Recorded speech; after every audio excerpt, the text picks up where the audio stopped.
हा कार्यक्रम Joy smile सेवाकरांच्या मित्रांनी आणि भागीदारांनी शक्य केला आहे. हे तुमचं जीवन बदलू शकतं. तुम्ही फक्त प्रार्थना करत राहा. नुसतं असं म्हणण्याऐवजी की हे होत नाहीये, ते होत नाहीये, काय करू देवा काय करू, असं तक्रारीत वेळ घालवण्यात काहीच अर्थ नाहीये, नाही का? मी जॉयस मायर आहे आणि मला विश्वास आहे की परमेश्वर तुमच्या सगळ्या वेदना दूर करील.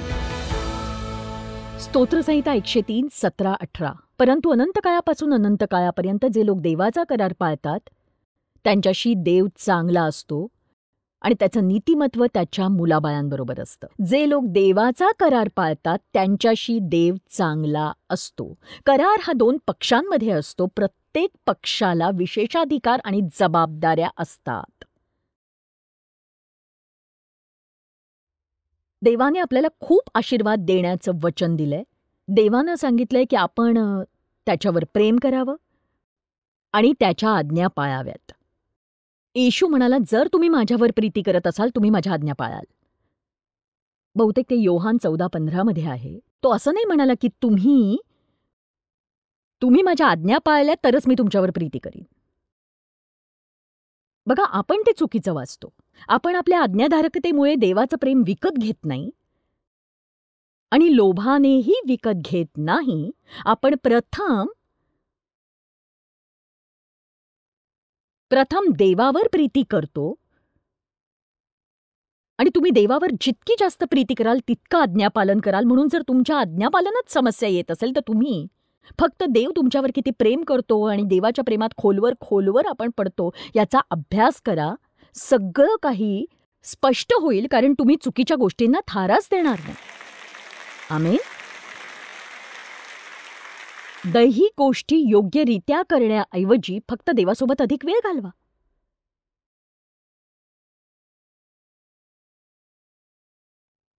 नोहाने देवासोबत एक करार केला होता.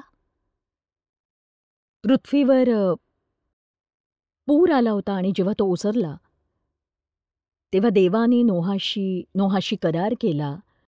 अशा काही गोष्टी होत्या ज्या त्याने नोहाला करायला सांगितल्या आणि हे सगळे आहारविषयक कायदे होते ज्याचा आपल्याशी काही संबंध नाही. तो म्हणाला की या कराराचे चिन्ह म्हणून मी आकाशात धनुष्य ठेवीन. आपण अजूनही ते धनुष्य पाहतो. बघा, वेगवेगळ्या लोकांसाठी वेगवेगळे स्ट्रोक्स असतात. जसं ते म्हणतात की मग आपण पाहतो की अब्राहमाशी एक करार करतो देव. उत्पत्ती अध्याय 12 वचन 1-3 मध्ये परमेश्वर अब्रामाला पहिली गोष्ट सांगतो की तू तुझा देश, तुझे गणगोत आणि तुझ्या बापाचे घर सोड आणि मी दाखवीन त्या देशात जा. त्याला त्याच्या कुटुंबापासून दूर का बरं जावं लागलं? कारण ते सगळे मूर्तीपूजक होते. आणि जर तुम्हाला स्वतःसाठी काही उत्तम असं करायचंय तर अशा गोष्टीतून तुम्ही बाहेर निघा. आमेन. जर तुम्हाला स्वतःसाठी काही उत्तम असं करायचंय तर अशा गोष्टीतून बाहेर निघा. आणि त्याने अब्रामाला सांगितलं की जर तू असं केलंस मी तुझ्यापासून एक महान राष्ट्र निर्माण करीन. मी तुला आशीर्वाद देईन, तुझं नाव मोठं करीन आणि लोक तुझ्या नावाने इतरांना आशीर्वाद देतील आणि जे तुला आशीर्वाद देतील त्यांना मी आशीर्वाद देईन आणि जे तुला शाप देतील त्यांना मी शाप देईन. मला हे खूप आवडलं. बघा, त्याला फक्त चुकीच्या गोष्टींपासून दूर राहायचं होतं आणि देव म्हणाला की मी तुला आशीर्वाद देईन, मी तुझं नाव मोठं करीन आणि तू इतका आशीर्वादित होशील की तुझ्या सहवासात असलेल्या लोकांसाठी आशीर्वाद ठरशील. तुला आशीर्वाद देणाऱ्या प्रत्येकाला मी आशीर्वाद देईन कारण ते तुला आशीर्वाद देतील म्हणून. किती सुंदर, किती छान. आणि मग तो म्हणाला की मी तुझ्याशी एक करार करेन आणि जे मी आत्ता सांगितलं ते मी सगळं तुझ्यासाठी करणार आहे. आणि तो म्हणाला तू माझ्या नियमांचं पालन करावं अशी माझी इच्छा आहे आणि या कराराचं चिन्ह म्हणून प्रत्येक पुरुषाची सुनता व्हायला हवी. आता मला तुमचं माहित नाही पण मला सुनतेपेक्षा धनुष्य चालेल.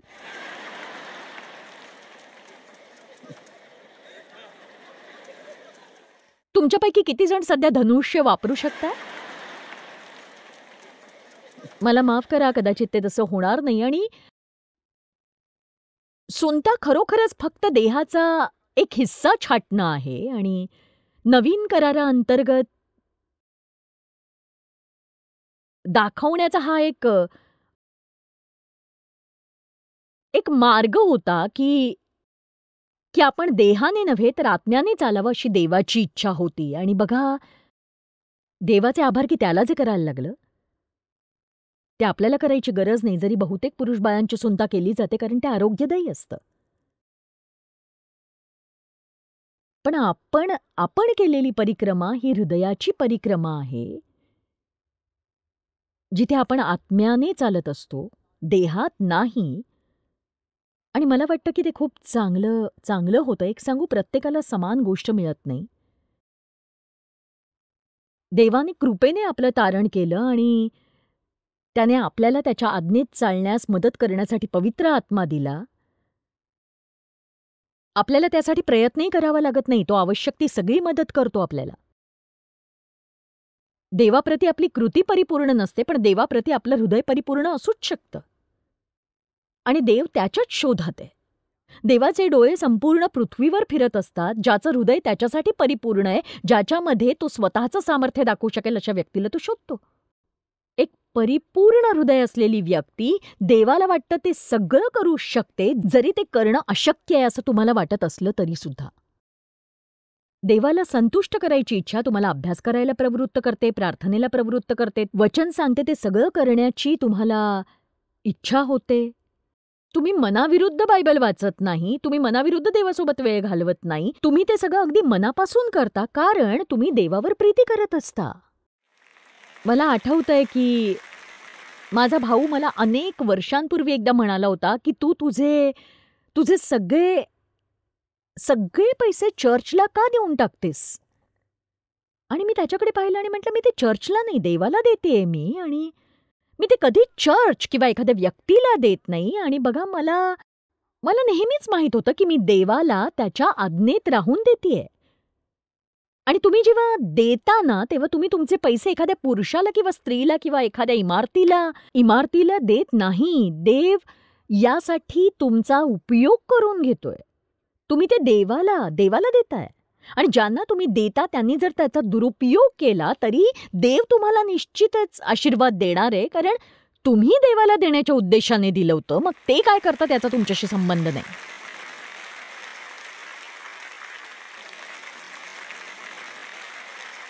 म्हणून आपण आपल्या कार्यक्षमतेत परिपूर्ण नसलो तरी देवाप्रती एक परिपूर्ण अंतःकरण ठेवू शकतो. वचनाद्वारे पवित्र आत्मा आपल्याला देवाच्या प्रतिरूपात बदलण्यात मदत करतो, ख्रिस्ताच्या प्रतिमेत रूपांतरित होण्यासाठी. आणि हे पूर्वनियोजित आहे की आपण ख्रिस्ताच्या प्रतिमेत रूपांतरित होणार आहोत. बघा, तुम्ही ती एकमेव व्यक्ती असाल ज्यात तुमच्या शेजाऱ्याला येशूची प्रतिमा दिसेल.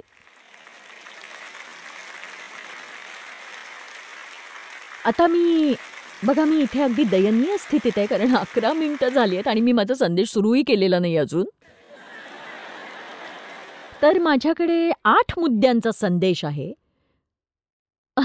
आणि आणि पहिला मुद्दा आहे, बऱ्याचदा माझ्याकडनं असं होतं, विषय बाजूलाच राहतो. तर मी तुम्हाला तुमच्या हक्काचे काही आशीर्वाद सांगणार आहे. आणि तुम्ही थोडासा अधिक प्रयत्न करून पुढे व्हा आणि सैतानाला कळू द्या की तुम्ही देवाने सांगितलेलंच करणार आहात हे नक्की. आमीन. देवाने आपल्याला पहिलं काय सांगितलंय तर पापांची क्षमा. आता ही खूपच आश्चर्यकारक अशी गोष्ट आहे. आणि हे जाणून मी अत्यानंदित होते की देव केवळ आपल्या पापांची क्षमाच करत नाही, तर तो आपली पापं विसरतो देखील. तो ती विसरतो. पूर्व पश्चिमेपासून जितकी दूर आहे, ज्याची कुणी कल्पनाही करू शकणार नाही, इतकं विसरतो. मी एवढ्यातच अध्याय 43 वचन 25 मध्ये पाहिलं. मी ते शेकडो वेळा वाचलंय, पण माझ्या लक्षात आलं नव्हतं त्यात असं म्हटलंय, मी आपल्यासाठी तुझे अपराध पुसून टाकतो, मीच तो तुझी पातके स्मरत नाही.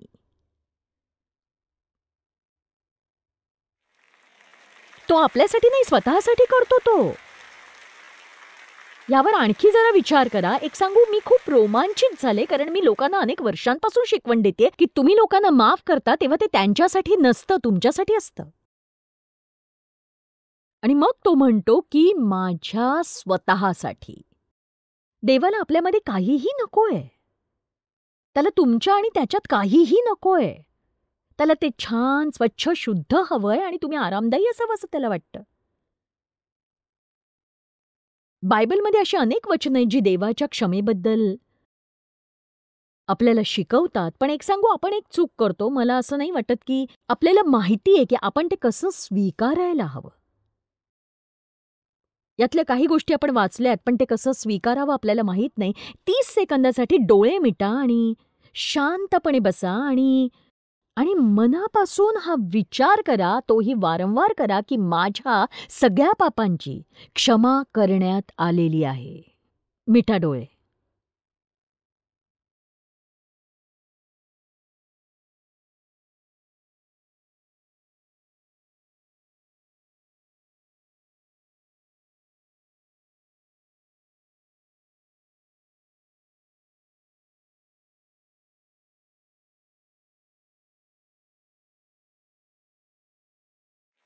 ठीक आहे, आपण म्हणूया की ते 30 सेकंद होते. आता हे जे मी तुम्हाला आज सांगतेय, तुम्ही घरी सुद्धा हे केलत ना, तर ते खरोखर तुमच्यासाठी आशीर्वादित असं ठरेल. कारण मला वाटतं की ही आपल्यावरची जबाबदारी आहे की आपण देवाच्या सानिध्यात बसून ते प्राप्त करण्यास वेळ काढायलाच हवा. किती जणांना मी म्हणते ते पटतंय सांगा मला? पटतंय ना? बरं. आता दुसरा मुद्दा जो मला सांगायचा आहे की देव हा नेहमीच आपल्या सोबत राहण्याचं वचन देतो. देव तुमच्या अंतःकरणात राहतो आणि हे किती किती आश्चर्यकारक आहे की देव हा तुमच्या हृदयात राहतो. पवित्र आत्मा तुमच्यात राहतो. येशू तुमच्यामध्ये राहतो. तुम्ही देवाचं मंदिर आहात. मंदिर आहात तुम्ही देवाचं. तो म्हणाला, मी तुला सोडणार नाही किंवा टाकणार नाही. तू कुठे जाशील तिथे मी जाईन. मी तुला सोडणार नाही. जोवर मी तुला सांगितलेली प्रत्येक गोष्ट पूर्ण करत नाही, तोवर मी तुला सोडणार नाही. किती छान. उत्पत्ती 28:15 मी तुझ्याबरोबर आहे आणि तू जिथे जाशील तिथे मी तुझ्यावर लक्ष ठेवीन आणि मी तुला या भूमीत परत आणीन. मी तुला जे वचन दिलंय ते पूर्ण करेपर्यंत मी तुला सोडणार नाही. मी तुला सोडणार नाही. चला, कुणीतरी देवाची स्तुती करा.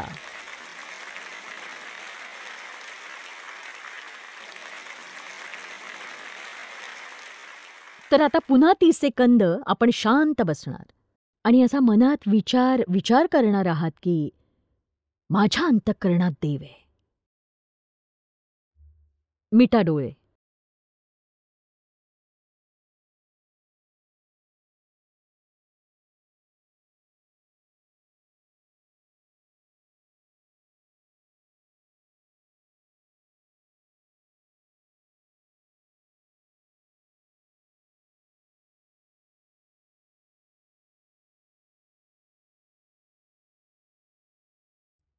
मला माहिती आहे जास्त वेळ शांत राहून मनन करणं कठीण आहे, म्हणूनच मी फक्त 30 सेकंद असं म्हणाले. आणि बघा, हे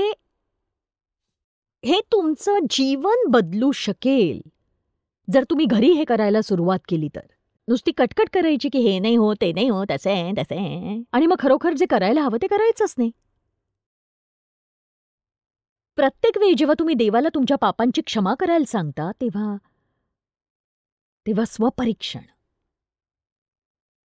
स्वपरीक्षण करा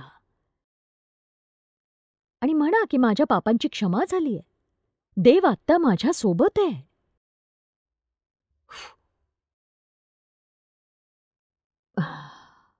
माझ्याबरोबर इथे एक मोठा संरक्षक देवदूत आहे जो आपल्याला आत्ता दिसत नाहीये. देव आहे आत्ता इथे, त्यामुळे मला कुणीही हात लावू शकणार नाही. आमीन. मी फिनिक्स, अॅरिझोना येथे होते आणि हे घडलंय माझ्या बाबतीत. मी एका चर्चमध्ये होते आणि देवाने देवाने त्या सगळ्या चर्चमध्ये देवदूत पाठवावेत अशी आम्ही सेवेपूर्वी प्रार्थना केली. आणि एका स्त्रीने कुणाला तरी सांगितलं आणि त्यांनी मला सांगितलं, कारण ती साहजिकच हादरली होती आणि ती म्हणाली की माझ्या नवऱ्याने मला इथे आणलं कारण माझा वाढदिवस होता आणि त्याला जॉयसला पाहण्यात उत्साह नव्हता, तो विश्वासणारा नव्हता. तर तो घेऊन आला आणि ती म्हणाली सेवा सुरू असताना तो थरथरायला लागला, रडायला लागला तो. आणि मी म्हटलं काय झालं तुला? आणि तो म्हणाला तुला दिसत नाहीये का? बघ ना ते दिसतायत. आणि शेवटी तो असं म्हणाला की जेव्हा जॉयस बाहेर आली आणि मी सहसा कॉन्फरन्स रूमच्याच बाजूला असते, तो म्हणाला की जेव्हा ती तिथून बाहेर आली तेव्हा तिच्यासोबत पांढऱ्या पोशाखातल्या पुरुषांचा समूह होता आणि मला वाटलं की ते गायक आहेत की काय. आणि तो म्हणाला की जेव्हा ती व्यासपीठावर गेली आणि तिने बायबल उचललं तेव्हा त्यांनी तिच्याभोवती एक अर्धवर्तुळ बनवलं, प्रत्येकाने तलवार बाहेर काढली आणि अशी वर धरली.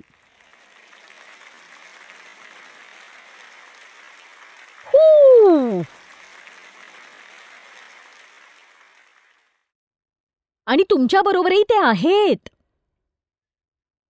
चला आपण आपली कल्पनाशक्ती मूर्ख गोष्टींपेक्षा चांगल्या गोष्टींसाठी वापरूया. आमेन.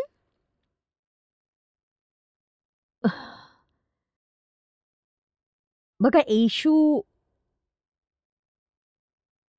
निघून गेल्यावर शिष्यांनी काय काय विचार केला बघा. पण तो म्हणाला की मी परत येईन. पण त्यांनी त्याच्यावर किती विश्वास ठेवला माहीत नाही. पण यहुदी संस्कृतीत असं काही होतं की जर ते कुणाच्या घरी जेवायला गेले आणि जर त्यांना ते आवडलं आणि त्यांना तिथे परत यायचं असेल ना, तर त्यांनी त्यांचा रुमाल असा व्यवस्थित दुमडत असत आणि प्लेटवर ठेवत असत की याचा अर्थ मला तुमचा पाहुणचार खूप आवडला, मी तुमच्या अन्नाचा आनंद घेतला. आणि जर त्यांना तो पाहुणचार आवडला नाही तर ते रुमाल असा गोळा करून असा ठेवून द्यायचे. आता बघा, मुद्दा इथेच आहे, तो आपण लक्षात घ्यायला हवा, दुर्लक्षित करता कामा नये.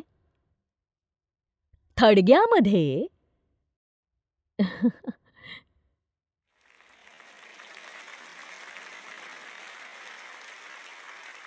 जेव्हा ते आत गेले त्यांना ते रिकामं दिसलं. त्याच्याभोवती गुंडाळलेलं तागाचं कापड जिथे होतं, जे त्याच्या उशाशी ठेवलं होतं, रुमाल असा दुमडून अगदी व्यवस्थित ठेवलेला होता. आता याचा काय अर्थ होता बघा. तो आधीच परत आलेला होता पवित्र आत्म्याद्वारे, पण येशू पुन्हा येणार आहे.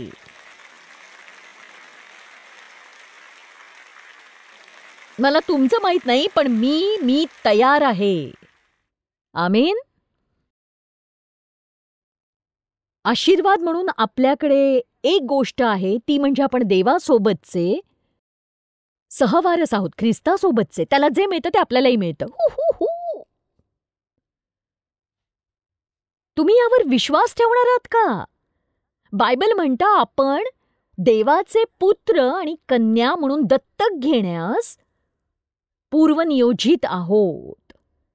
मला माहिती आहे कदाचित तुम्हाला याने फरक पडणार नाही. इफिस्करास 1:5 त्याच्या कृपायुक्त हेतूनुसार येशू ख्रिस्ताद्वारे त्याने दत्तक होण्यासाठी आमची नेमणूक केलेली आहे. बरं, मी जे वाचलं ना ते खूपच छान आहे, पण ते पटायला कठीण जातं नाही का. रोमन संस्कृतीत जर तुमचा नैसर्गिक मुलगा आहे आणि काही कारणास्तव तुम्ही त्याला वारसा हक्क देण्याचा निर्णय घेतला, तुम्ही हे करू शकता. जर तुमचं नैसर्गिक मूल तुमचे पैसे वाया घालवत असेल तर तुम्ही त्याला वंचित करू शकता. पण जर तुम्ही मूल दत्तक घेतलं असेल तर कोणत्याही कारणास्तव तुम्ही त्याला वंचित करू शकत नाही.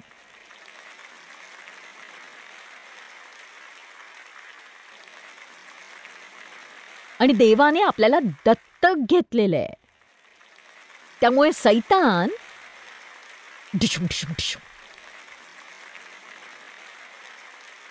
त्यामुळे सैतान आपल्यापासून ते हिरावून घेऊच शकत नाही. आमेन. आणि मला इतक्या गोष्टी मिळाल्यात, आता वेळ नाही, पुढच्या वेळी सांगेन. बघा, देवानं आपल्याला इतकं काही दिलंय ना की ते सैतानाला हिरावून घेऊ देऊ नका हो. अभ्यास करा, तुम्हाला मिळालेल्या गोष्टी शोधा. दया तुमच्यासाठी आहे, कृपा तुमच्यासाठी आहे, क्षमा तुमच्यासाठी आहे. देवाने ख्रिस्त येशूद्वारे त्याच्या वैपुल्यानुसार आपल्या सगळ्या गरजा पूर्ण करण्याचं वचन दिलेलं आहे. आमेन.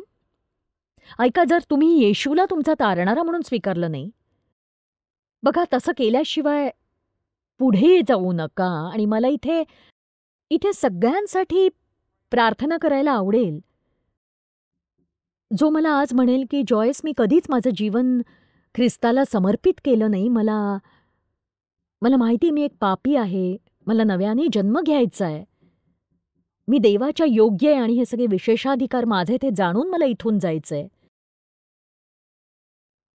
तुम्ही कधीतरी देवाची सेवा करण्याचा प्रयत्न केला असेल, दूर गेला असाल, पुन्हा पापात जगत असाल, आणि तुम्ही म्हणताय की एक सांगू प्रभू, मी एकटा, मला परत यायचंय. तुम्ही जर ते असाल, जिथे असाल तिथून हात वर करा, मी तुमच्यासोबत प्रार्थना करणार आहे. हात वर करा म्हणजे मी पाहू शकेन ते, जर ते तुम्ही असाल तर. चला करूया प्रार्थना आपण. ठीक आहे, आता माझं ऐका, मी तुम्हाला काहीतरी करायला सांगणार आहे. लोक ते करू इच्छित नाहीत, पण मी तुम्हाला लाज वाटावी म्हणून हे सांगत नाहीये. मी तुम्हाला उभं राहा असं म्हणतेय. याचं कारण आहे की जर तुम्ही आत्ता इथे निर्णय घेणार नाही ना, तर तुम्हाला सार्वजनिक ठिकाणी गेल्यावर घेता येणार नाही निर्णय. तर थोडे धाडसी व्हा, हात तिथे उभे राहा आणि चला आपण सगळ्यांनी मिळून प्रार्थना करू. चला धाडसी व्हा आणि उभे राहा. चला, ठीक आहे, तुमचं जीवन बदलणार आहे अगदी आत्ताच्या आत्ता. तुम्हाला काहीतरी वाटेल किंवा काहीच वाटणार नाही, पण एक सांगू का, मी तुम्हाला येत्या काही दिवसात तुम्हाला वेगळे पण दिसणार आहे. मी प्रार्थना केल्यावर प्रत्येकाने माझ्याबरोबर प्रार्थना करा. म्हणा, हे स्वर्गीय पित्या प्रभू येशू, मी तुझ्यावर विश्वास ठेवतोय. तू वधस्तंभावर माझ्यासाठी मरण पत्करलंस, तू माझ्या पापांची क्षमा केलीस. मला विश्वास आहे तू मृतातून उठला आहेस, तू देवाच्या उजव्या बाजूला बसला आहेस. मी माझं जीवन तुला समर्पित करतोय.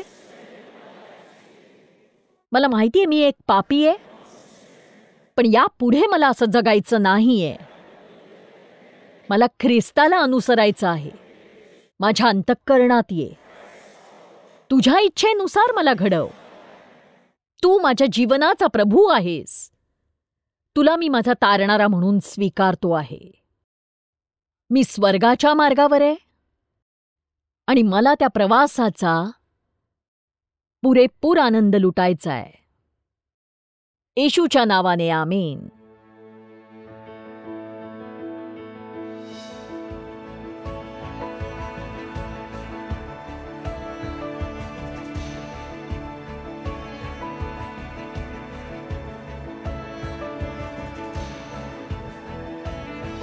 हा कार्यक्रम जॉयस मेयर सेवाकरांच्या मित्रांनी आणि भागीदारांनी शक्य केला आहे.